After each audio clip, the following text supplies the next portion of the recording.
बारिश में गरीब माँ ने की 5 बेटियों की विदाई। सीमा एक गरीब औरत थी, उसकी 5 बेटियां थी। सीमा अपनी बच्चियों का पेट पालने के लिए आस्था नाम की एक अमीर औरत के घर में काम किया करती थी और अब सीमा की 5 ही बेटियां बड़ी हो चुकी थी। मेरी बच्चियों, आज तुम्हें देखने के लिए लड़के वाले आ रहे हैं, तुम जल्दी से तैयार हो जाओ। माँ, वो लोग कौन है? बेटा, वो यहीं पास के शहर में रहते हैं। बड़ी मुश्किल से मुझे ये रिश्ता हाथ लगा है, घर बार भी अच्छा है। मेरी तो भगवान से बस यही दुआ है कि वो लोग तुम्हें पसंद कर जाएं और मेरी जिम्मेदारी से मैं मुक्त हो जाऊं। सीमा अपनी बेटियों को अच्छे घर में शादी करना चाहती थी। उसकी 5 ही बेटियां सुंदर थीं और जरा से श्रृंगार से उनकी सुंदरता और भी उभर आई। हाय, कितनी प्यारी लग रही हैं मेरी बच्चियां। नसीब वाला होगा वो घर जिसके घर में तुम जाओगी। सीमा ऐसे बोल ही रही थी कि तभी दरवाजे पर दस्तक हुई।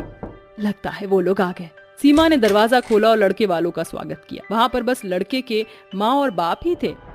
आइए आइए, हम लोग आपका ही इंतजार कर रहे थे। सीमा ने उन्हें बिठाया और उनके आगे चाय नाश्ता लगा दिया। सब कुछ अच्छे से हो ही रहा था कि तभी उन 5 बहनों की होने वाली सास रश्मि बोल पड़ी। बहन बेटियां तो बेशक तुम्हारी चांद के टुकड़े हैं, लेकिन बस इनसे तो बात नहीं बनेगी। मतलब ये बहन जी कि हमें दहेज में 5 लाख रुपए नकद और थोड़ा दहेज तो चाहिए, वरना हमें ये रिश्ता मंजूर नहीं। सीमा रश्मि की बात सुनकर हक्का बक्का रह गई। रश्मि बहन, इतना सब मैं नहीं दे पाऊंगी। मैं तो बस अपनी बच्चियों को 4 सूटों में विदा कर सकती हूँ। ये कैसा मजाक है? अगर आपको 4 ही सूट देने हैं तो दीजिए, लेकिन हम आपकी बच्चियों को अपने घर की बहू नहीं बनाएंगे। रश्मि ने ये बात बड़ी अकड़ के बोली। रश्मि की बात सुनकर सभी बहनों को बहुत गुस्सा आया। हाँ, तो अगर आपको दहेज ही चाहिए तो आप कहीं और का रास्ता देखिए। वैसे भी हम भी किसी ऐसे परिवार की बहू नहीं बनना चाहते जहाँ लोग इतने स्वार्थी हों। अरे सीमा बहन, तुम्हारी बेटियों की जुबान को लगाम की जरूरत है। मैं तो ऐसी लड़कियों को जरा भी अपने घर की बहू नहीं बनाऊंगी। चलिए जी, यहाँ से चलिए। मैडम जी, दरवाजा सामने की तरफ है। वो स्वार्थी लोग तो चले गए, लेकिन इस सबसे सीमा को एक गहरा सदमा लगा और वो बेहोश होकर गिर पड़ी। माँ, आप ठीक तो हो? उठो माँ। 5 लड़कियों ने किसी तरह अपनी माँ को संभाला और उसके चेहरे पर पानी का छींटा मारा। कुछ देर बाद सीमा को होश आया। माँ, आपको क्या हो गया था? मेरी बच्चियों, सीमा ने अपनी बेटियों को गले से लगा लिया। बेटा, अपनी माँ को माफ कर देना। तुम्हारी माँ के पास तुम्हें विदा करने को भी पैसे नहीं है। ये जमाना बस दहेज की मांग करता है। पता नहीं मैं अपने आंगन से तुम्हारी डोली उठवा भी पाऊंगी या नहीं। सीमा ऐसे बोलते हुए रोने लगी। आज मैंने अपने काम से भी एक छुट्टी ली थी। मन्नत भी मांगी थी कि भगवान मेरी बेटियों का किसी अच्छे घर में रिश्ता लगवा देना, लेकिन ये ऊपर वाला शायद गरीबों की नहीं सुनता। माँ, ऊपर वाला किसी को भी उसकी हैसियत देखकर नहीं देता। वो बस यही मौका आने पर नवाजता है। आप भी इंतजार कीजिए। मुझे यकीन है कि ये भगवान एक माँ की दुआओं को खाली नहीं जाने देगा। सभी आपस में ऐसे ही बात कर रहे थे कि तभी सीमा के मोबाइल पर उसकी मालकिन आस्था का फोन आया। हेलो सीमा बहन। जी मालकिन, अगर तुम्हारा जरूरी काम हो गया हो तो क्या तुम काम पर आ सकती हो? जी, अचानक? हाँ, बहुत ही ज्यादा जरूरी काम था। तुम ज्यादा सवाल मत करो, बस आ जाओ। ऐसे बोलकर आस्था ने फोन काट दिया। सीमा जैसे ही वहां जाने के लिए उठी, उसका सर चकरा गया और वो वापस बैठ गई। माँ, आप आज कहीं मत जाओ, आप बस घर में आराम करो। लेकिन बेटा, मुझे जाना होगा। ओहो मम्मा, आज आपकी जगह हम काम पर चले जाएंगे। इस तरह काम भी जल्दी हो जाएगा और आपको आराम भी मिल जाएगा। सीमा ने अपनी बेटियों से बहुत मना किया, लेकिन वो नहीं मानी और काम पर निकल गई। जैसे ही वो 5 लड़कियां आस्था के घर पहुंची तो इतना बड़ा बंगला देखकर हैरान हो गई। वहां पर किसी खास पार्टी की तैयारियां चल रही थी, इसीलिए सारा सामान इधर उधर फैला हुआ था। कितना बड़ा घर है। इस घर में तो अगर मैं रही तो मैं खो जाऊंगी। सही कहा। तभी वहां आस्था आ गई। कौन हो तुम और कैसे मेरे घर में घुसी चली आ रही हो? लड़कियों ने आस्था को सब कुछ बता दिया। अच्छा, तो तुम सीमा की बेटियां हो।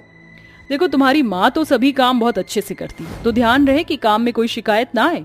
आज मेरे 5 बेटे अमेरिका से लौट रहे हैं। बस इसी खुशी में मैंने छोटा सा फंक्शन अरेंज किया है, तो तुम लड़कियां जल्दी से फूलों से सारी सजावट कर दो। जी। 5 लड़कियां कामों में लग गई। आस्था उन्हें काम करते हुए देख रही थी। वो सभी कामों को बड़ी ही नजाकत और अच्छे से कर रही थी। दीदी, ये सफेद वाला गुलाब देना, मेरे ख्याल से ये यहाँ पर अच्छा लगेगा। इसी तरह समय बीत गया और मेहमानों के आने से थोड़ी देर पहले आस्था के बेटे आ गए। उन 5 ने सूट बूट पहने हुए थे और 5 ही बड़े सुंदर थे। अरे मेरे बच्चों, पता है तुम्हें देखने को मेरी आंखें तरस गई थी। जल्दी अंदर आओ। घर में सब कुछ फैला हुआ देख आस्था का बड़ा बेटा बोला। माँ, ये सब क्या है?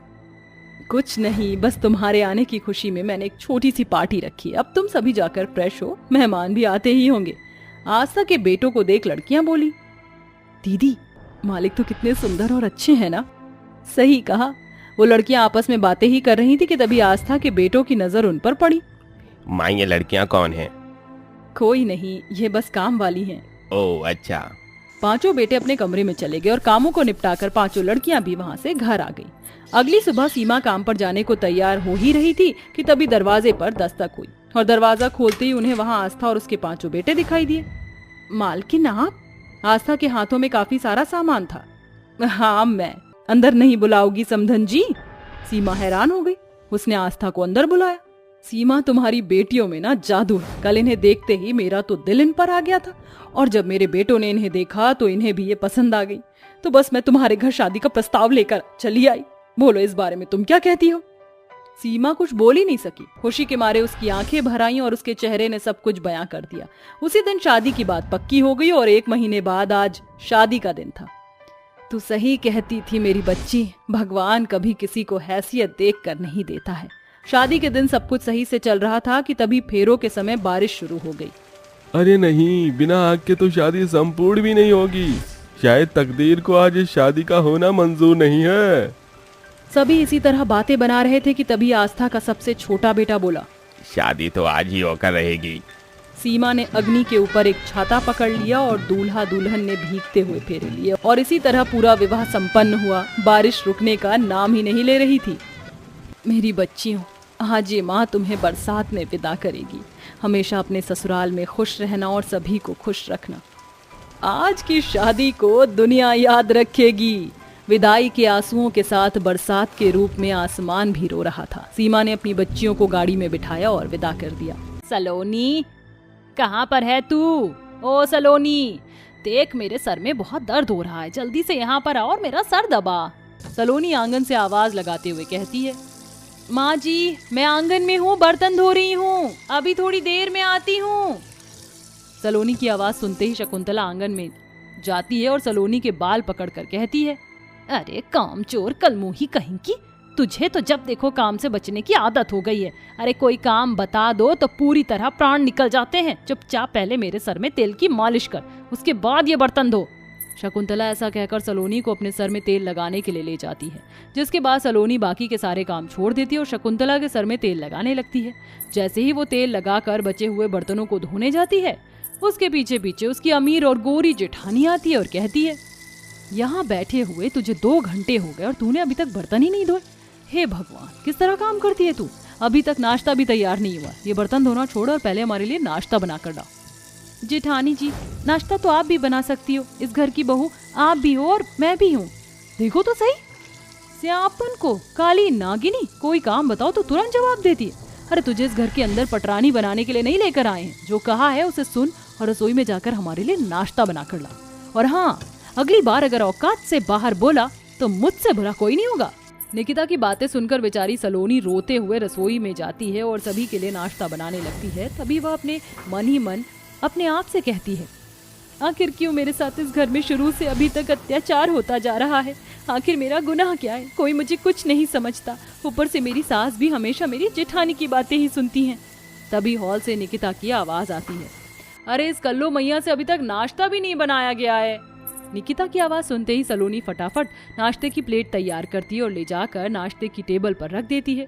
जैसे ही पहला निवाला निकिता तोड़कर अपने मुंह में खाती है, वह फौरन ही सारा खाना मुंह से बाहर उगल देती है। अच्छी ची ची ची ची, अरे निहायती बकवास खाना है ये। हे भगवान, इसे तो खाना भी सही से बनाना नहीं आता। जैसे खुद गरीब है वैसे ही गरीबों जैसा खाना बनाया है। जेठानी जी, खाना तो खाना ही होता है, इसमें अमीर और गरीब कहाँ से आ गए? सलोनी गरीब परिवार से थी, इसी वजह से वह अपने हिसाब से खाना बनाया करती थी। लेकिन निकिता को गुस्सा आता था और वो सलोनी के मुंह पर जोर से तमाचा मारती है। तो जैसी काली नागिन को इस घर के अंदर रहने के लिए दिया जा रहा है, इतना ही काफी नहीं है क्या? जब देखो मुंह जोड़ी करती रहती है। अरे मैं तेरी जेठानी हूँ, मेरे सामने तेरी एक नहीं चलेगी। अपने मुंह पर करारा करारा तमाचा खाकर बेचारी सलोनी रोते हुए अपने कमरे में चली जाती है, जिसके बाद रोते हुए वो अपनी माँ को याद करने लगती है। माँ, आपने मेरी शादी इस घर में क्यों की? काश मेरी शादी ही ना हुई होती तो कम से कम मुझे इतने अत्याचार तो सहन नहीं करने पड़ते। सलोनी बहुत उदास होती है। ऐसे ही दिन प्रतिदिन निकिता सलोनी के ऊपर बहुत अत्याचार करती है।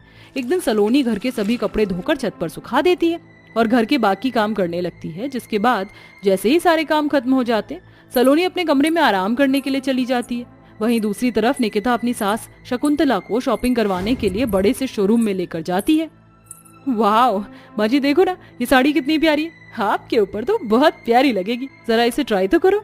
अरे बहू, लेकिन ये साड़ी तो बहुत महंगी है, इतने पैसों में तो हम बहुत सारी चीजें खरीद सकते हैं। ओहो माँ जी, दिखा दी ना आपने गरीबों वाली हरकत, मेरे साथ आई हो। अब आपको पता है ना मैं कितनी अमीर हूँ, मेरे पास पैसों की कमी नहीं है। एक फोन कॉल करूंगी, मेरे पिताजी यहाँ पैसों का भंडार लगा देंगे। ये सुनते ही शकुंतला बहुत खुश होती है और खुशी होकर वो महंगी साड़ी ट्रायल रूम में जाकर ट्राई करती है। जैसे ही वो पहनकर निकिता के सामने आती है, निकिता वो साड़ी खरीद लेती है। वहीं दूसरी तरफ दोनों सास बहू मिलकर खूब शॉपिंग करती है और शाम को वापस घर आती है। शाम को आते आते मौसम बदल जाता है और बारिश शुरू होने लगती है। हे भगवान, इस बारिश को भी अभी होना था। निकिता और शकुंतला घर के अंदर आ जाती हैं, जहाँ वो दोनों सलोनी को छत से उनके भीगे हुए कपड़े लाते हुए देखती है। हे भगवान, तूने सारे कपड़े बारिश में भिगा दिए। अरे तू जानती भी है कितने महंगे कपड़े हैं ये। अरे ये नास पीटी चाहती नहीं कि हमारे कपड़े सही सलामत हो। मैं तो जानती हूँ इसको, जानबूझकर सो गई होगी और अब जब नींद खुली तो बारिश शुरू हो गई और कपड़े लेकर आई। माँ जी मुझे माफ कर दीजिए, मेरी आंख लग गई थी और मुझे पता ही नहीं चला। बस बहुत हुआ, अब मैं और ये सब बर्दाश्त नहीं कर सकती हूँ। इसे तो मैं आज अच्छे से सबक सिखा कर ही रहूंगी। निकिता सलोनी के बाल पकड़ती और उसे घर के अंदर से घसीटते हुए बाहर बारिश में ले आती है। जब सारी रात बारिश में भीगोगी तो इसकी अकल ठिकाने पर आ जाएगी। आज की रात तो घर के अंदर तू एक कदम नहीं रखेगी। ऐसा कहकर निकिता घर का दरवाजा बंद कर देती है। नहीं दीदी, मुझे ऐसे बारिश में मत छोड़िए, बाहर बहुत बारिश हो रही है, मुझे घर के अंदर आने दीजिए। निकिता उसकी एक नहीं सुनती और उसे घर से निकाल देती है। बेचारी सलोनी बारिश से बचने के लिए वहां से चली जाती है। चलते चलते उसे एक झोपड़ी नजर आती है।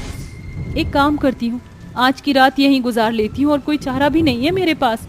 सलोनी उसी झोपड़ी में ठहर जाती है। रोते हुए और कपकपाते हुए बेचारी उस झोपड़ी में सो जाती है। तो वहीं दूसरी तरफ बाजार से आने के बाद दोनों सास बहू भूखी प्यासी बैठी होती हैं और अपने अपने मन में सोचने लगती हैं। इसने छोटी बहू को निकाल तो दिया, लेकिन अब वो बेचारी कहाँ जाएगी। ऊपर से भूख भी बहुत जोरों से लगी है। अरे कम से कम खाना तो बनाने देती उसे। मैं तो इतने अमीर घर की बेटी हूँ, मैं क्यों रसोई में जाकर खाना बनाऊंगी।